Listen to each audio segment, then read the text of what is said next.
rain fell in merciless sheets, plastering strands of Isabella Rossi's dark hair to her pale, sweat-slicked face. Every gasp for air was a battle, a sharp stitch pulling at her side, a terrifying counterpoint to the frantic fluttering in her chest.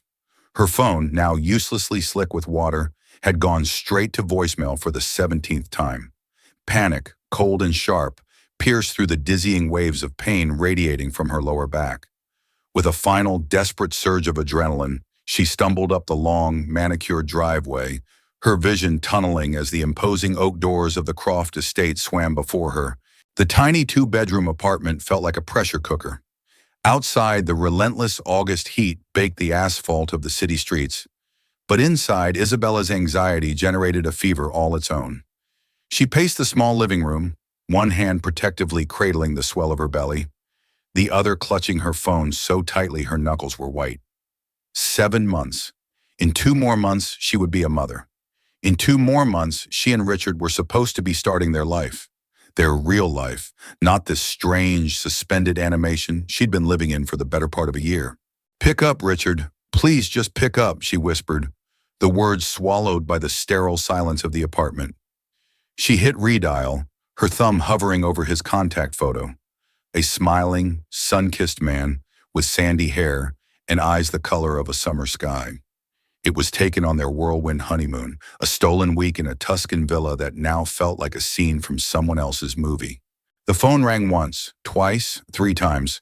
Then the all-too-familiar, pre-recorded cheerfulness of his voice filled the void.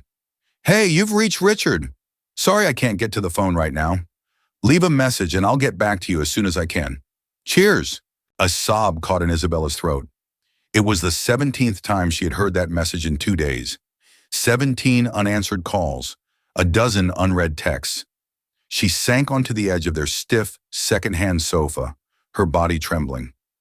This wasn't like him. Richard was often busy. He was a junior associate at his family's massive investment firm, Croft Holdings, a world of high-stakes deals and crushing pressure she couldn't begin to comprehend. He'd explained it to her when they first met. The long hours, the last-minute trips, the demanding expectations of his formidable family.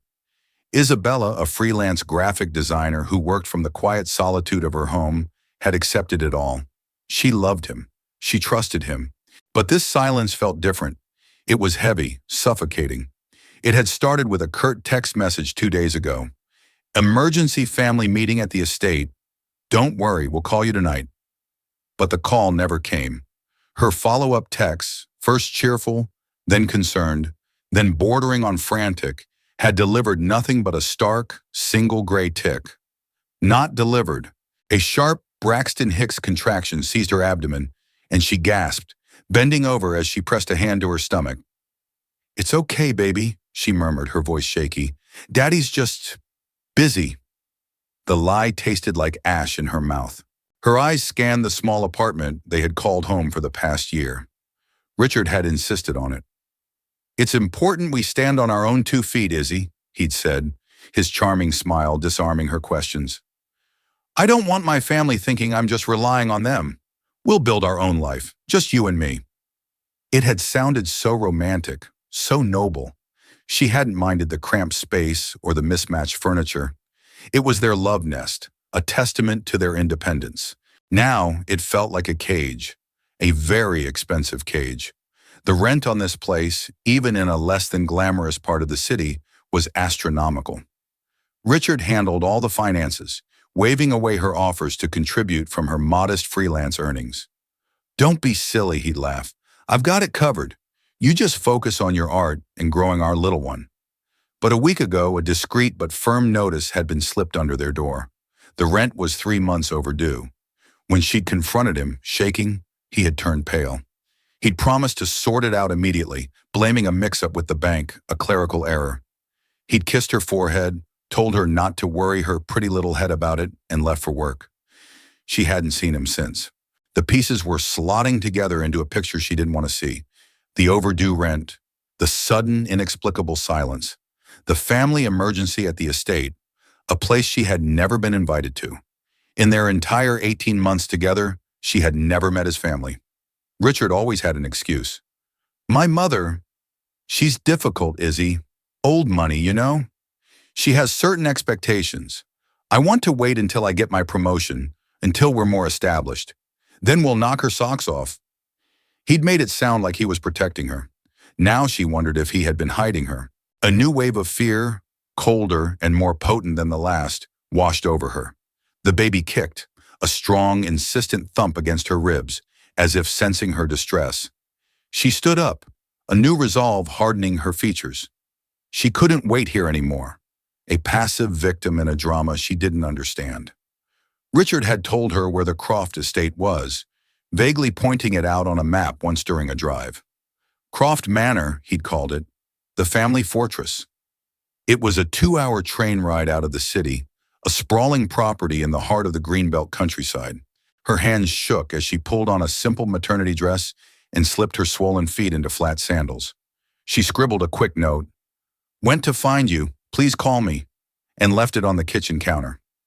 Grabbing her wallet and the worn leather portfolio that held her latest design proofs, a subconscious anchor to her own identity, she walked out the door.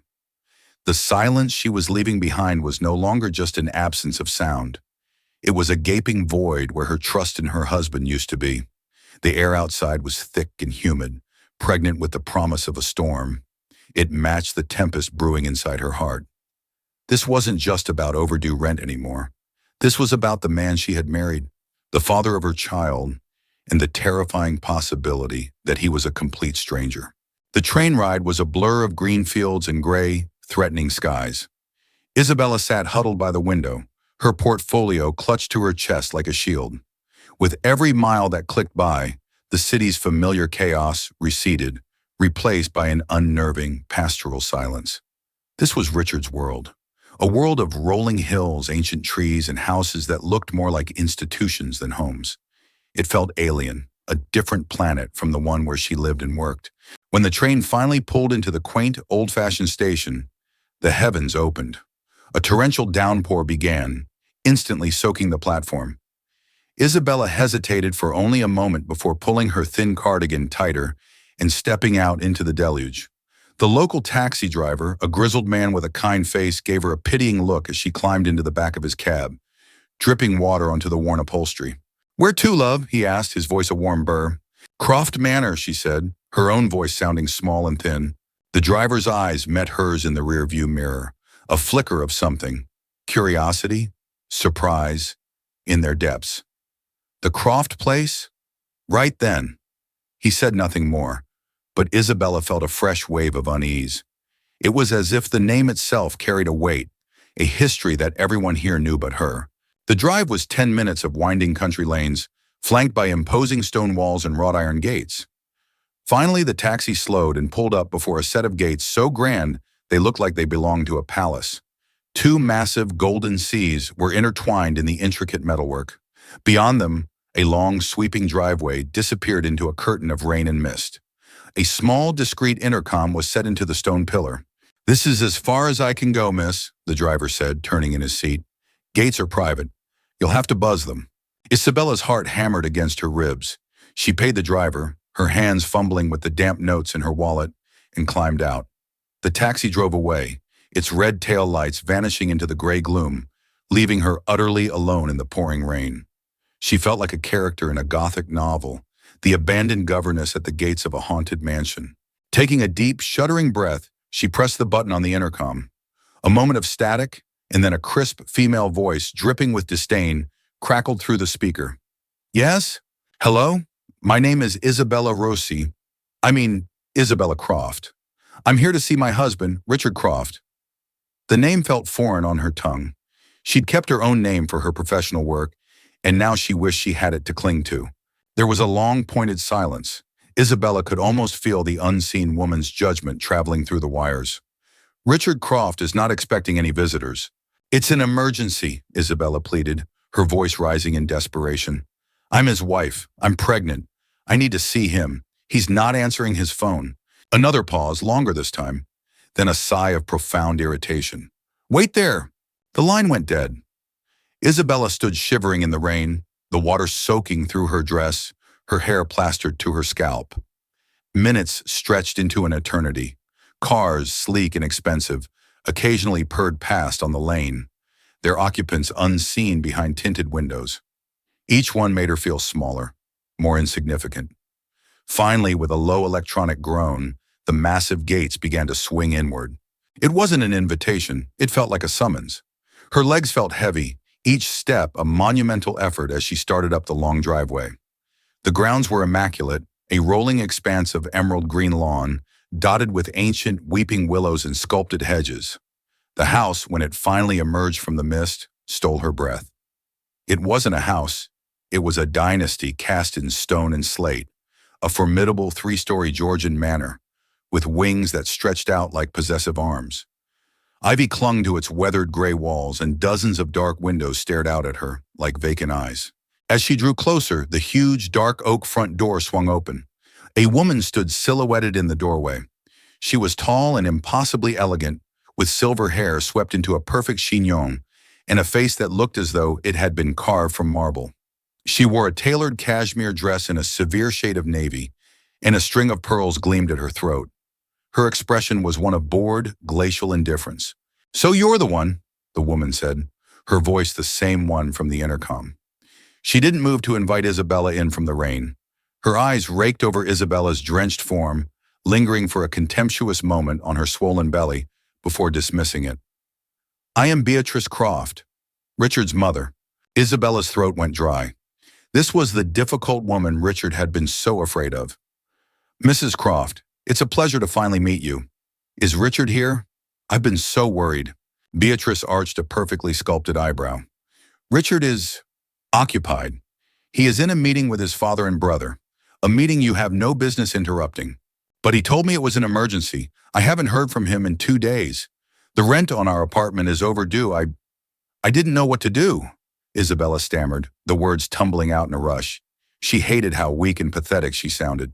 A flicker of something that might have been cruel amusement crossed Beatrice's face. "The rent? My dear girl, you have far bigger problems than the rent." She finally stepped aside, a gesture that was less an invitation and more a command. "Come in. You're dripping all over the limestone." Isabella stepped into a grand cavernous hall. The air was cool and smelled of beeswax and old money. A sweeping staircase curved its way to the upper floors, and a massive unlit fireplace dominated one wall. Portraits of stern-faced ancestors stared down at her from the shadows. The sheer scale and opulence of the place were designed to intimidate, to make one feel small and utterly inconsequential.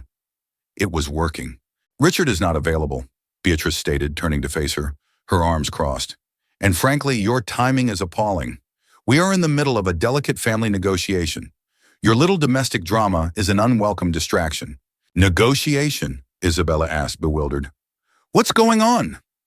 A sudden, sharp pain, stronger than before, shot through her lower back, making her gasp and clutch her stomach. Her knees felt weak. Beatrice's eyes narrowed. "That is none of your concern. All you need to know is that Richard has made a series of regrettable decisions, both professionally and personally." Her gaze dropped meaningfully to Isabella's belly again. This being the most significant, the implication was a slap in the face. Isabella felt the blood drain from her head. The floor seemed to tilt beneath her feet. I don't understand." "You will," Beatrice said coldly. "Now I suggest you find a seat in the drawing room and wait quietly. Someone will deal with you when we have the time." But Isabella's body was no longer listening to commands. The pain was intensifying, a terrifying rhythmic clenching. Black spots danced in her vision. The polished marble floor seemed to rush up to meet her. The last thing she heard was the distant, rhythmic thumping of helicopter blades growing louder, and Beatrice's exasperated sigh as she crumpled to the ground. The world swam back into focus in disjointed fragments of sound and sensation. The cold, hard shock of the marble floor against her cheek. The distant, yet insistent whump, whump, whump of helicopter blades winding down. A sound that seemed to vibrate through the very stones of the manor. A woman's voice, Beatrice's, sharp and laced with fury. "For God's sake, what is this spectacle? Get her out of sight, now!" Then a man's voice, deep and resonant, cutting through the haze with an authority that silenced everything else. "What the hell is going on here?" Isabella tried to push herself up, but her limbs were heavy, unresponsive. A wave of dizziness washed over her, and she collapsed back onto the floor, a soft groan escaping her lips. Through a blurry film, she saw a pair of expensive, hand-stitched leather shoes stride into her line of sight, stopping just inches from her face. They were immaculate, save for a few drops of rain. "Mother, who is this woman?" The voice was closer now, a low rumble of controlled anger. It wasn't Richard's voice. Richard's voice was lighter, perpetually boyish and eager to please. This voice was forged from steel. "Alexander, this is nothing. A minor domestic issue. Go and see your father. We'll handle this." Beatrice's tone was tight, strained. "It doesn't look like nothing," the man, Alexander, retorted. "It looks like a pregnant woman has collapsed in your entrance hall." A strong, surprisingly gentle hand touched her shoulder, turning her over. Isabella blinked, her vision slowly clearing. The man kneeling beside her was not her husband. He had the same aristocratic bone structure as Richard, the same strong jawline. But where Richard was all soft edges and boyish charm, this man was carved from granite. His hair was darker, a rich mahogany, and his eyes, a startlingly intense shade of gray, were fixed on her with a piercing intelligence that saw everything. He was older, perhaps in his late 30s, and wore a perfectly tailored charcoal gray suit that seemed impervious to the rain. He radiated an aura of immense power and absolute control, the kind of man who didn't walk into rooms but took command of them. "Miss," he asked, his voice softening almost imperceptibly. "Can you hear me? Are you hurt?" "Isabella," she whispered, her throat raw. "My name is Isabella. I'm Richard's wife." Alexander's jaw tightened. A flicker of an unreadable emotion crossed his face. Disbelief, then anger, then something else she couldn't name. His gaze dropped to her stomach, then back to her face. He looked from her to his mother, who stood rigid by the doorway, her face a mask of cold fury. "His wife?" Alexander's voice was dangerously quiet. "You never mentioned Richard was married, Mother." "It was a foolish, impulsive mistake," Beatrice snapped. "One we are in the process of rectifying. This changes nothing." "It changes everything," Alexander said, his voice dropping another octave. He turned his attention back to Isabella. "Isabella, are you in pain? Where does it hurt?" "My back and my stomach," she managed to say, another contraction making her wince. "The baby, I think it's too soon." Without another word, Alexander scooped her into his arms. The movement was so swift and effortless, it left her breathless. He held her as if she weighed nothing, his arms a cradle of solid strength. For a terrifying moment, she was looking up into the face of a complete stranger who was holding her entire world, her and her unborn child in his arms. His scent was clean and sharp, of rain and expensive cologne, and something else, something elemental and powerful. "Someone call my pilot and tell him to keep the engine running," Alexander commanded, his voice echoing in the cavernous hall. He strode towards the open front door, ignoring his mother's protests. "And for God's sake, get Dr. Evans on the phone. Tell him I'm bringing a patient to the city clinic. Priority 1. "Alexander, you can't," Beatrice cried, rushing after him. "What about the meeting? Your father is waiting. The board." He paused at the threshold, turning to look at his mother over his shoulder. The look in his eyes was utterly chilling. It was a look of pure, undiluted contempt. "The meeting is over. You and my father and my feckless brother can sort out your own mess. You've allowed this to happen." He glanced down at Isabella, his expression softening for a fraction of a second. "I'm dealing with a real crisis." And with that, he carried her out into the raging storm.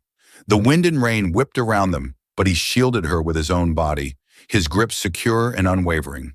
The helicopter, a sleek black machine, sat on the vast lawn like a predatory insect, its blades beginning to spin faster. The co-pilot threw open the door, and Alexander carefully maneuvered her inside, settling her into a plush leather seat and buckling her in with practiced efficiency. He climbed in after her, shutting the door and sealing them inside a capsule of quiet luxury. He pulled a blanket from a compartment and tucked it gently around her shivering body. "It's going to be okay," he said, his voice a low, reassuring murmur against the rising roar of the engines. His intense gray eyes met hers. "I've got you." As the helicopter lifted off the ground, banking sharply over the imposing manor, Isabella looked down at the sprawling estate shrinking below. She had come here looking for her husband, for answers, for security. Instead, she had collapsed on the doorstep of a family that saw her as nothing more than an inconvenience and had been rescued by a man she didn't know, a powerful, intimidating stranger who was now her only hope. The shock was so profound, it eclipsed the pain. Who was this man? And where in all of this was Richard?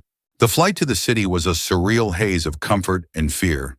Cocooned in the helicopter's quiet cabin, Isabella drifted in and out of consciousness, vaguely aware of Alexander speaking urgently into a headset, his voice a calm, authoritative presence in the storm of her pain. She felt a strange sense of detachment, as if she were floating above her own body, watching a scene unfold in a movie. The man beside her was a complete stranger, yet he moved with a purpose and certainty that her own husband had never possessed. They landed on the roof of a private clinic, a sleek, modern building of glass and steel.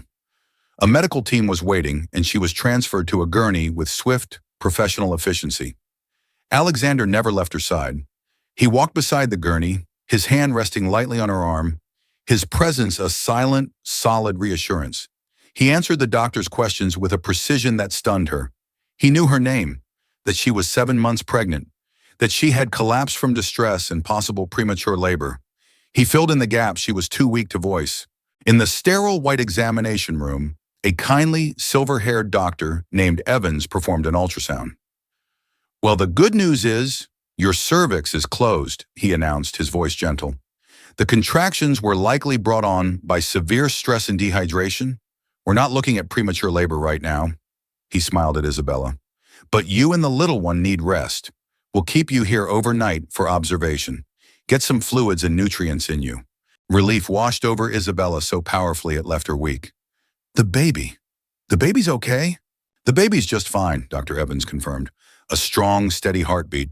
You just gave him, or her, a bit of a scare." After the doctor left, a nurse helped her into a hospital gown and settled her into a comfortable bed in a private room. The view from the window was a panoramic sweep of the city skyline, a stark contrast to the oppressive greenery of the Croft estate.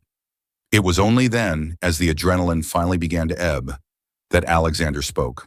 He stood by the window, his back to her, looking out at the city lights. "He never told me he was married," he said, his voice flat. "He never said a word. He wanted us to be established first," Isabella whispered, the excuse sounding feeble even to her own ears. "He was worried what your mother would think." Alexander gave a short, humorless laugh. "My mother?" He wasn't worried about her judgment. He was worried about her cutting off his allowance. He turned to face her, his gray eyes unreadable. "My brother, for all his charm, is a parasite. He attaches himself to a host and bleeds it dry. It seems he's found two in you and my family." The words were brutal, but they rang with a terrible truth. Isabella thought of the overdue rent, the financial secrecy, the way Richard had so expertly compartmentalized his life. "I don't understand," she said, her voice trembling. "What was that meeting about? What's going on?" Alexander pulled a chair over to her bedside and sat down, leaning forward, his elbows on his knees. He looked at her directly, and for the first time, she saw a flicker of something that resembled sympathy in his hard-edged face. The meeting was about the future of Croft Holdings. For the past 6 months, Richard has been making unauthorized trades, using company funds for high-risk, speculative investments. He was trying to make a big score, to prove to my father, to everyone, that he wasn't just the screw-up younger son. He paused, letting the words sink in. "He didn't make a big score, Isabella. He lost. He lost big. We're talking about a 9-figure hole in the company's portfolio. He spent the last month trying to cover it up, borrowing from one account to pay another, forging documents. A complete house of cards. It all came crashing down this week." Isabella felt sick. 9 figures. The number was so vast she couldn't even comprehend it. "And the family emergency?" "The emergency was our father discovering the extent of the damage. The meeting today was to decide what to do, whether to report him to the authorities and let him face the consequences, or to absorb the loss, bury it, and quietly push him out of the company forever." Alexander's expression was grim. "My mother, of course, was arguing to protect him. To her, the family name is everything. Public scandal is unthinkable. And you? Isabella asked softly. His gaze was unflinching. I believe in consequences. Richard has been living in a world without them for 30 years. It's time he learned what they are. A heavy silence filled the room. Isabella's mind was reeling. The man she had married, the charming, loving man who had promised her a life built on their own terms, was a fraud. A reckless gambler who had not only stolen from his own family, but had lied to her about everything. The small apartment, the pretense of independence. It was all a sham. A stage for a play in which she was the unwitting lead actress. Suddenly the door opened and a flustered-looking Richard burst in. His hair was disheveled, his tie was loose, and his face was pale and panicked.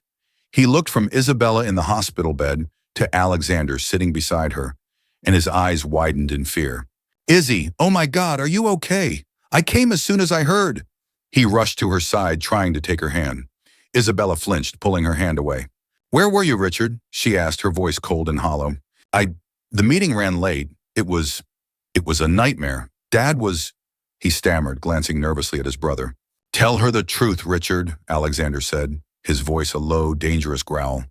He didn't rise from his chair, but his presence seemed to fill the room, pinning his brother in place. Tell her about the money you lost. Tell her about the lies. Tell her why your wife had to find out about your financial ruin from an eviction notice. Richard paled, looking like a cornered animal. Alex, don't. This isn't the time or the place. This is exactly the time and the place, Alexander countered, standing up slowly. He was a good 4 inches taller than his brother, and his presence was overwhelming. She is your wife. She is carrying your child. She collapsed at our family home because you abandoned her to deal with a mess you created. She deserves the truth. Richard crumpled, his bravado evaporating. He turned to Isabella, his eyes pleading. Izzy, I'm so sorry. I was going to tell you everything. I was trying to fix it. I thought I could win it all back before anyone noticed. I did it for us. I wanted to give you everything. You didn't do it for us, Isabella said, the realization hitting her with the force of a physical blow. Her voice was quiet, but it cut through his excuses like a shard of glass. You did it for you. You lied to me. You let me believe we were building a life together. When we were living in a house of cards you built with other people's money. Tears streamed down her face, hot and silent. The heartbreak was a physical ache in her chest, more painful than any contraction. The man she loved wasn't real.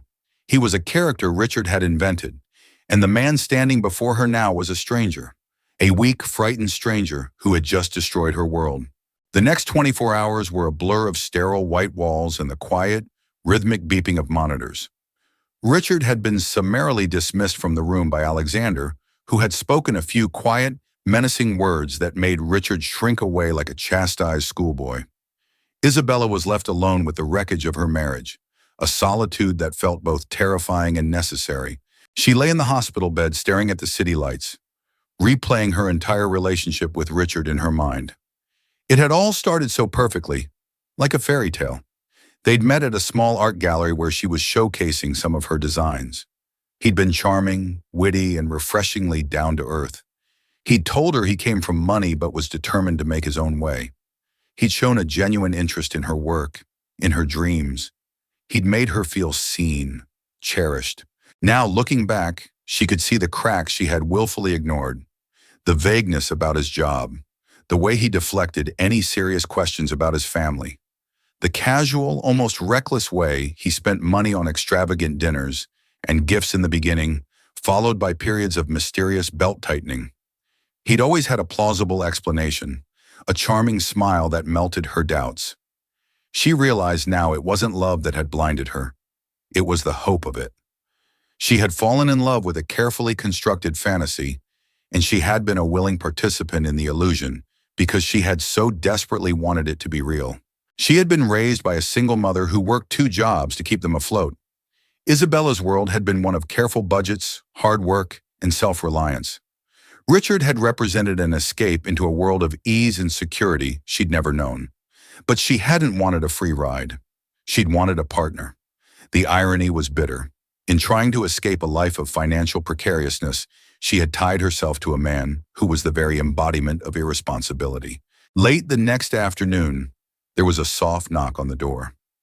It was Alexander. He was dressed more casually today, in dark trousers and a gray cashmere sweater, but he still carried that same air of authority. He held a small, elegant bouquet of white tulips. "I thought these might brighten the place up," he said, his voice softer than she'd heard it before. He placed them on the bedside table. "How are you feeling?" "Like I've been hit by a train," she answered honestly, her voice hoarse. "Physically, I'm fine. The doctor says I can probably go home tomorrow." The word home hung in the air between them. The apartment wasn't home anymore. It was a stage set for a lie. Alexander seemed to understand. He pulled up the chair again, his movements economical and precise. "I've taken care of the apartment. The back rent has been paid through the end of the month. I've also had your personal belongings packed and put into storage." Isabella stared at him, stunned. "You did what? Why?" "Because you're not going back there," he stated simply, as if it were the most obvious thing in the world. "Richard will not be returning to that apartment, and it is no place for you to be alone right now." A surge of indignant anger flared within her. "You have no right to make those decisions for me. You don't even know me." "You're right, I don't," he conceded, his gray eyes holding hers. "But I know my brother, and I know my mother. Do you know what their plan was? The rectification my mother spoke of?" Isabella shook her head, a knot of dread tightening in her stomach. "They were going to offer you a settlement," Alexander said, his voice devoid of emotion. "A check with a significant number of zeros, in exchange for you signing a non-disclosure agreement and quietly disappearing from Richard's life. You and the baby." The sheer cold-blooded cruelty of it took her breath away. They weren't just dismissing her, they were trying to erase her, to buy her off like a sordid little secret. "Richard agreed to this?" she whispered, horrified. "He was being persuaded. My mother can be very convincing when it comes to protecting the family name." Alexander's expression was grim. "When you collapsed, you became more than just an inconvenience. You became a potential liability, one they needed to manage." Isabella closed her eyes, the tulips on the table blurring into a watery haze. So this was the Croft family. Not just dysfunctional, but monstrous. "Why are you telling me this?" she asked, opening her eyes to look at him. "Why are you helping me?" It was the question that had been circling in her mind since she'd woken up in his arms. He wasn't just being kind. A man like Alexander Croft didn't do things without a reason. There had to be a motive. He was silent for a long moment, studying her with that unnervingly perceptive gaze. "Let's just say," he began slowly, choosing his words with care, "that my family and I have had creative differences for many years. I run the international division of Croft Holdings from New York. I prefer transparency, accountability, and modern ethics. My father and mother, who run the London headquarters, prefer tradition, secrecy, and protecting the family name at all costs." He leaned back in the chair, a subtle shift in his posture. "Richard's catastrophic failure has presented an opportunity. It has exposed the weakness and rot at the core of their leadership. The board is rattled. My father's position is vulnerable. For the first time in a decade, there is a chance for a change in leadership, a chance for me to take control and steer the company out of the 19th century." Isabella listened, her mind racing. This was a power play, a corporate coup. "And what do I have to do with any of this?" she asked, her voice wary. "You, Isabella," he said, a faint, almost imperceptible smile touching his lips for the first time, "are Richard's wife, and you are the mother of the next Croft heir. You are not a liability they can pay off and sweep under the rug. You are a fact, an inconvenient, undeniable fact, and your mistreatment at their hands is a powerful testament to their flawed judgment." He was using her. He was using her and her unborn child as leverage in his war against his own family. The realization should have felt cold, calculating, and awful. And it did. But mixed in with the shock was a flicker of something else. Admiration. He wasn't pretending to be a saint.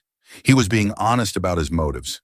And in the rubble of Richard's lies, Alexander's brutal honesty felt like solid ground. "So you're not my savior," she said quietly. "You're just a different kind of predator." The corner of his mouth twitched again. "Perhaps, but my interests and your interests for the moment are aligned. They want to crush you. I want to see you stand on your own 2 feet. A strong, independent woman is a much greater indictment of their behavior than a paid-off victim." He stood up. "I have arranged a suite for you at a hotel. It has a kitchenette, a workspace for your design business. It's secure. You will be safe there to rest and decide what you want to do next. The choice, Isabella, is yours, but you should know who you are fighting. He placed a thin file folder on her bedside table. When you feel up to it, you should look at this. It's everything you need to know. With that, he turned and left the room, leaving Isabella alone with the scent of tulips, the hum of the city, and a choice.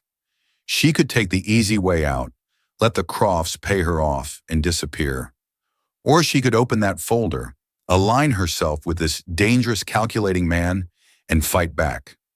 She looked down at her belly, feeling the gentle flutter of her baby moving inside her. She wasn't just fighting for herself anymore. She was fighting for her child's future. Slowly, her hand reached for the folder. The hotel suite was less a room and more a small, luxurious apartment. Floor-to-ceiling windows offered a breathtaking view of the city, a glittering tapestry of light and life. The space was decorated in serene shades of gray and cream, with a comfortable living area, a fully equipped kitchenette, and a bedroom with a bed so large and inviting it felt like a cloud.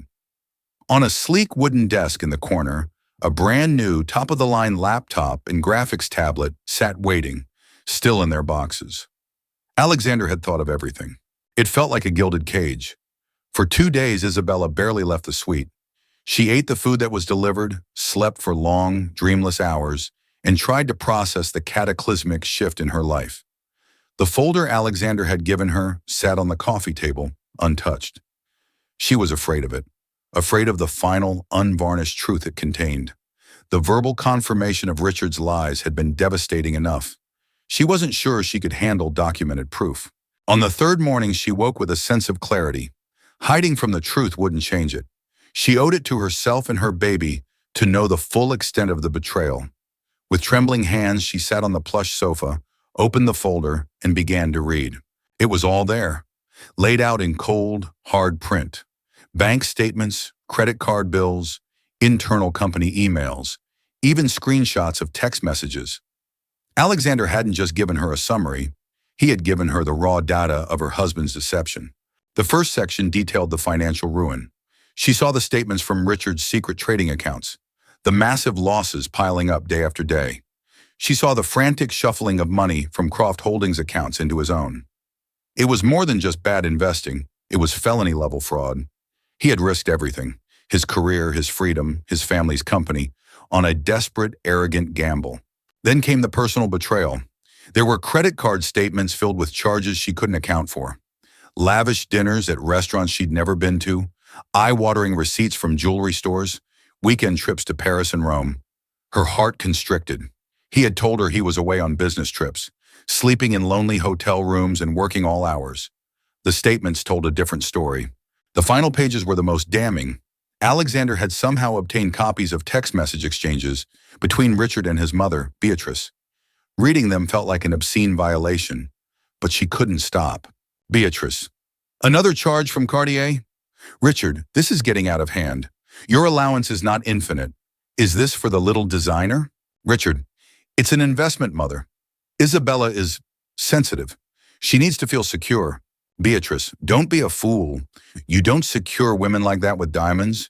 You secure them with a prenuptial agreement. Have you had her sign it yet? Your father is insistent. Richard, I'm working on it. The timing has to be right. She thinks we're living on my salary alone. The starving artist routine. She's very romantic. Beatrice, see that you get it done. No signature, no trust fund. And for heaven's sake, be more discreet with your other distractions. Annabelle called me.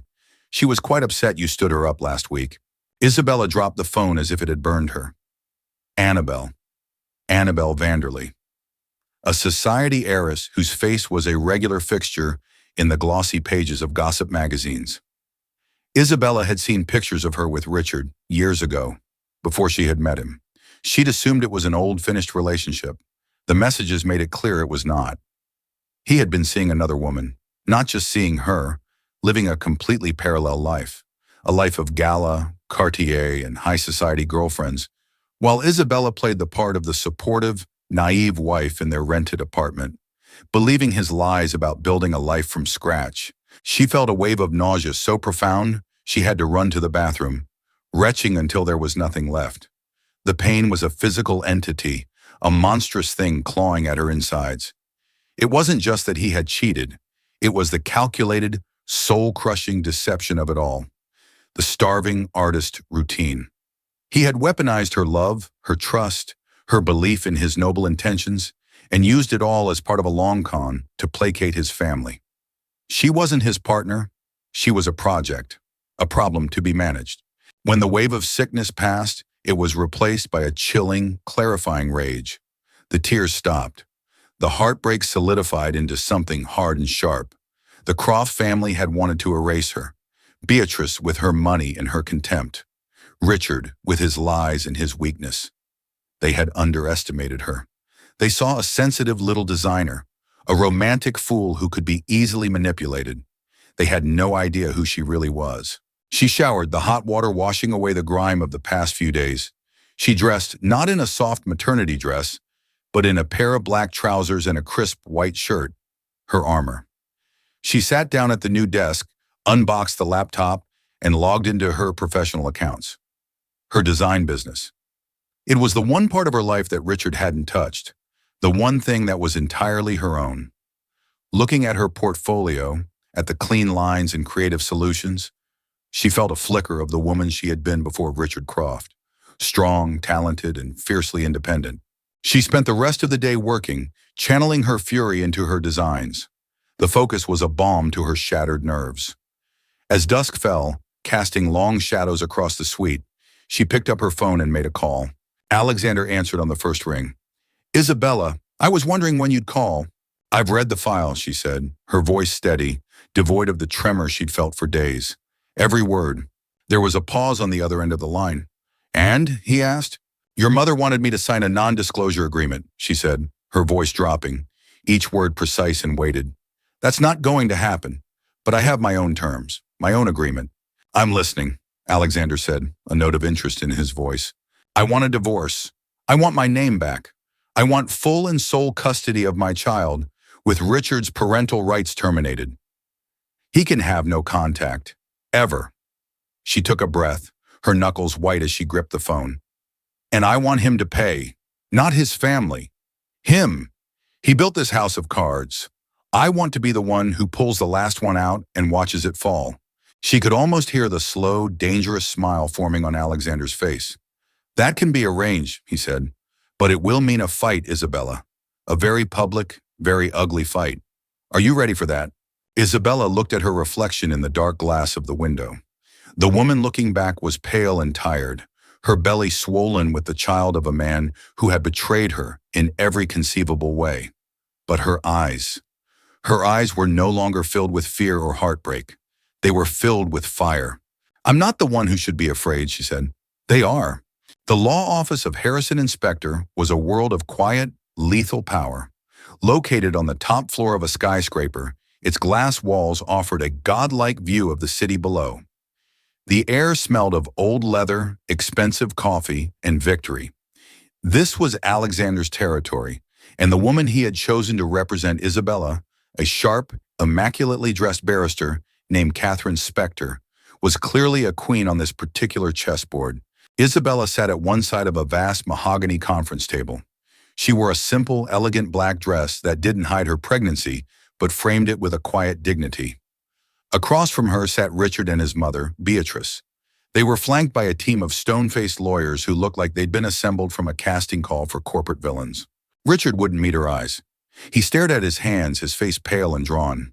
He looked smaller, diminished, stripped of his easy charm. Beatrice, however, was the picture of icy composure. She looked at Isabella with an expression of pure, unadulterated loathing, as if she were an insect that had crawled into her pristine drawing room. Alexander was not in the room. This was Isabella's battle to fight, but his influence was everywhere, from the choice of law firm to the detailed ironclad separation agreement that lay in the center of the table. "Let's dispense with the pleasantries, shall we?" Catherine Spector began, her voice as sharp and precise as a scalpel. "Mrs. Croft, or rather Ms. Rossi, as she will soon be known again, has laid out her terms. They are not negotiable." One of Beatrice's lawyers, a portly man with a florid face, scoffed. "Now let's be reasonable. A termination of parental rights is an extreme, almost unheard of measure. Mr. Croft is willing to be generous, very generous, when it comes to child support. My client is not interested in your generosity, Catherine cut in smoothly. She is interested in protecting her child from a man who has proven himself to be a reckless, deceitful, and morally bankrupt individual. A man who is currently under investigation for felony fraud. The color drained from Beatrice's face. That is a private family matter. It stopped being private the moment he used his wife as a pawn in his pathetic games, Catherine countered, her eyes flashing. She slid a copy of the folder Alexander had compiled across the table.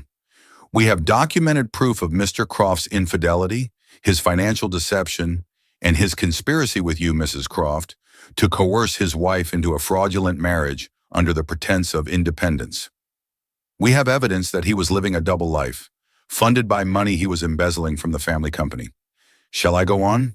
The portly lawyer sputtered, flipping through the pages with growing horror. Richard finally looked up, his eyes wide with panic, pleading with Isabella. Izzy, please, don't do this. Isabella met his gaze for the first time. The man she had loved was gone. In his place was a hollow shell, a weak boy hiding behind his mother. She felt nothing. No anger, no pity, just a vast, empty coldness. You did this, Richard, she said, her voice clear and steady, ringing with an authority he had never heard from her before. You made your choices. You chose to lie to me every single day for 2 years. You chose to cheat on me. You chose to risk our future on your stupid, arrogant gambles. You chose to stand by and let your mother try to buy my silence and erase our child from your life.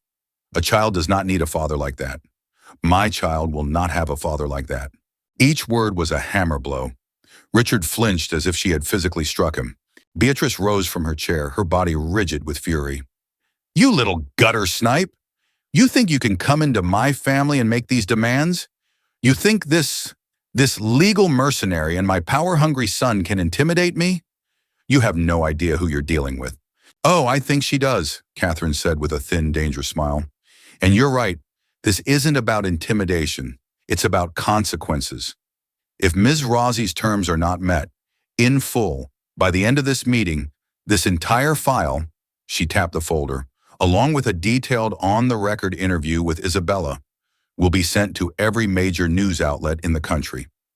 The story of the plucky young artist, pregnant and abandoned, lied to and cheated on by the scion of the great Croft family.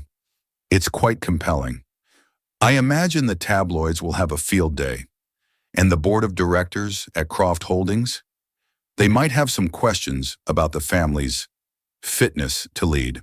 It was checkmate. The threat wasn't just about a messy divorce. It was about the one thing Beatrice Croft held sacred, the family's reputation. A public scandal of this magnitude would not only be a social catastrophe, it would give Alexander the ammunition he needed to seize control of the company. Beatrice's face for the first time showed a flicker of fear. She looked at her son, then at the folder, then at Isabella. She saw not a victim, but a threat. A woman who had nothing left to lose and was therefore terrifyingly in control. She sank back into her chair, her posture defeated. Give him the pen, she said, her voice a venomous whisper to her lawyer. Richard stared at the papers, his hand trembling. This was it. The moment he signed away his wife, his child, his entire future. He looked at Isabella one last time, a silent, desperate appeal. But Isabella was no longer looking at him. She was looking out the window at the vast, sprawling city below. Her city, her future. With a shaking hand, Richard signed the papers. He pushed them across the table. It was over. Isabella stood up, her movements calm and deliberate. She didn't look at the Crofts again. She walked out of the conference room, her head held high, leaving the ruins of her old life behind her. In the lobby, Alexander was waiting for her, leaning against a wall, his arms crossed. He watched her approach, his expression unreadable. It's done, Shahram, she said. He nodded slowly. I never doubted it would be. He pushed himself off the wall. So, Isabella Rossi, what's next? For the first time in months, a genuine smile touched her lips. I have a baby to get ready for, she said, and a business to build. He smiled back, a real, unguarded smile that transformed his harsh features. Good, Because I happen to know a certain international holding company that is about to undergo a major rebranding. They're in the market for a very talented graphic designer. Isabella looked at him, at this complex, calculating man who had used her as a pawn, but had also given her the weapons to win her own war. Her life was her own again, but it was inextricably tangled with his. The future was uncertain, a blank page waiting to be designed, and for the first time in a very long time, that felt less like a terror and more like an opportunity. The months that followed were a quiet storm of reconstruction. Isabella moved out of the hotel and into a bright, airy apartment that she chose and paid for herself. It was in a lively part of the city, with a park nearby and a small balcony that she filled with pots of lavender and rosemary. It was smaller than the hotel suite, but it was hers. Every piece of furniture, every book on the shelves, every framed piece of art on the walls was a deliberate choice, a brick in the foundation of her new life. She threw herself into her work with a fierce, creative energy.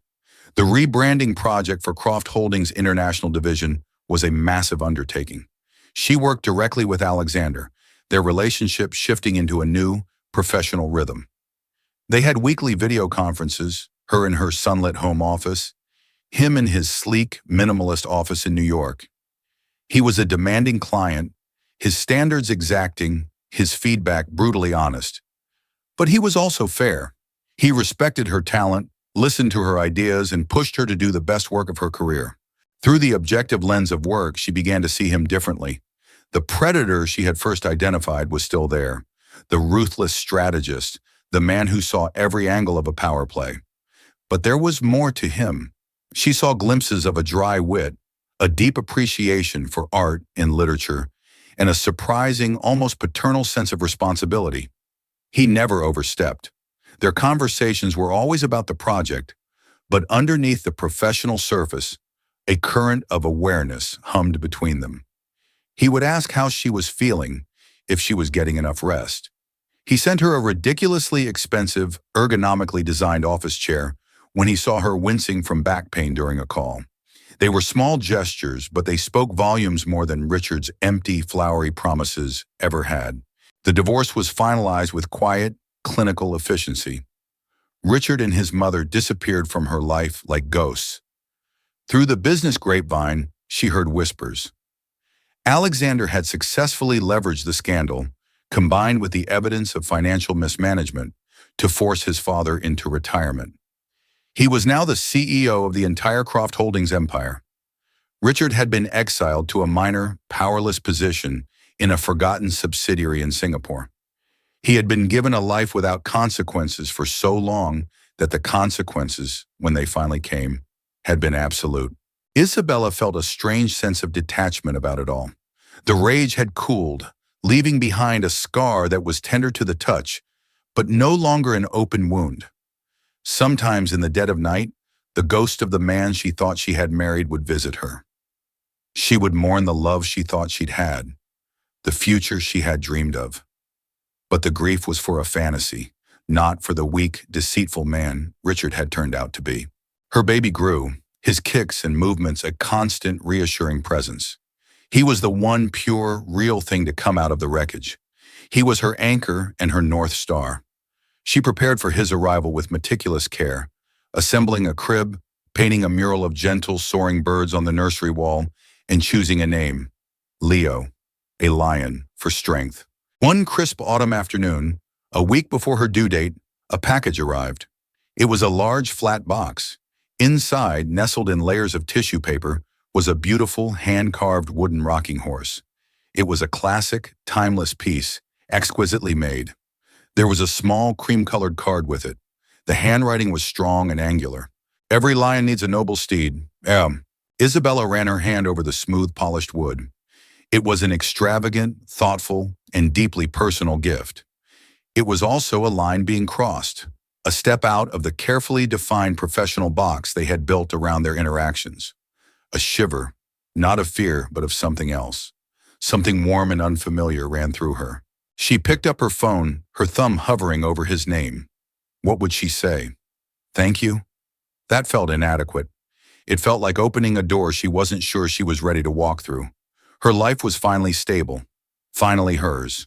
Alexander Croft was a complication, a man whose world was one of corporate warfare and billion-dollar deals. He was everything she thought she had escaped. And yet, he was also the man who had seen her at her most broken and had not looked away. He had been honest with her when everyone else was lying. He had given her the tools to reclaim her own power. Her water broke that night. The contractions came on fast and strong. In the ensuing panic, she grabbed her pre-packed hospital bag, her fingers fumbling as she tried to call for a taxi. Her own mother lived 3 hours away, too far to help. She realized with a jolt of stark terror, completely alone. Her thumb slipped on the phone's screen, accidentally dialing the last number she had hesitated over. It rang once. Isabella?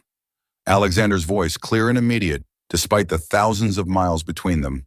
A contraction ripped through her and she cried out, dropping the phone. The baby, she gasped, leaning against the wall. It's time. There was a moment of silence on the line. Then his voice came back, imbued with that same calm, absolute authority she remembered from the day he'd pulled her from the wreckage at Croft Manor. Stay on the line, Isabella. Don't hang up. I'm sending help. Just breathe. I've got you. The voice on the phone was an anchor in a swirling sea of pain.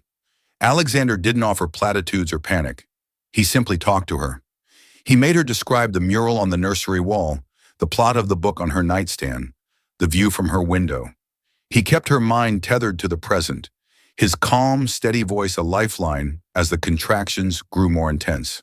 Within 15 minutes, a private ambulance, dispatched with quiet efficiency, was at her door. He stayed on the line until the paramedics had her safely on the way to the hospital. His last words a simple, solid promise. I'm on my way. Leo was born just after dawn, a healthy, beautiful boy with a tuft of dark hair and eyes that promised to be as gray and intense as his uncle's. Holding him for the first time, Isabella felt a love so fierce and overwhelming it eclipsed everything else. The betrayal, the heartbreak, the fear. It all faded into insignificance in the face of this tiny, perfect human she had made. This was her future. This was her redemption. When she woke from a much-needed nap, Alexander was there, sitting in the chair by her hospital bed. He looked tired, his suit jacket slung over the back of the chair, his tie loosened. He had flown through the night from New York. He wasn't looking at her. He was looking at Leo, who was asleep in the bassinet beside her bed.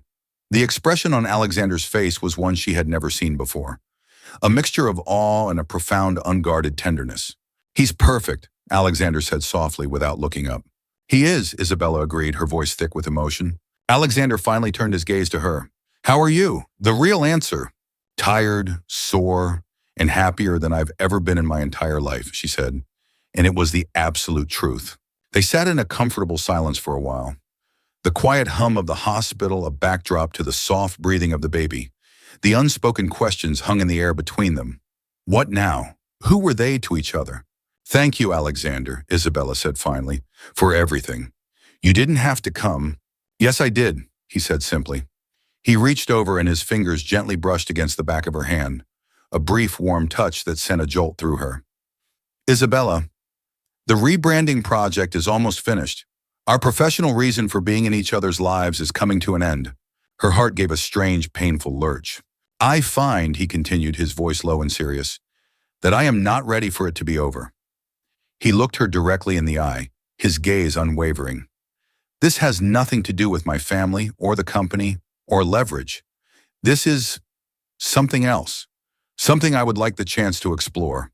If and only if that is something you would want as well. No pressure, no agenda, just a beginning. It was the most vulnerable she had ever seen him. The great Alexander Croft, the corporate titan, was asking for her permission. Isabella looked from his intense, hopeful face to the sleeping face of her son. Her life was no longer just her own, but for the first time she felt free to choose her own design. She didn't know what a future with Alexander would look like. It would be complicated, challenging, and anything but simple, but it would be honest. And after a lifetime of lies, honesty was the one thing she craved above all else. A few months later, on a sunny afternoon in the park, Isabella sat on a bench, watching Leo sleep in his stroller. A man's shadow fell over her. She looked up. It was Richard. He was thinner, his face etched with lines of exhaustion and regret. He looked ordinary. The golden boy charm was gone, replaced by a quiet, haunted sadness. He didn't come too close. "I'm not here to ask for anything," he said quickly, his voice hoarse. "I'm leaving the country tomorrow. I wanted to say I'm sorry, Isabella, for all of it. The lies, the betrayal, everything. You deserve so much better. I know saying sorry changes nothing, but I needed to say it. He's a beautiful boy. You're a good mother."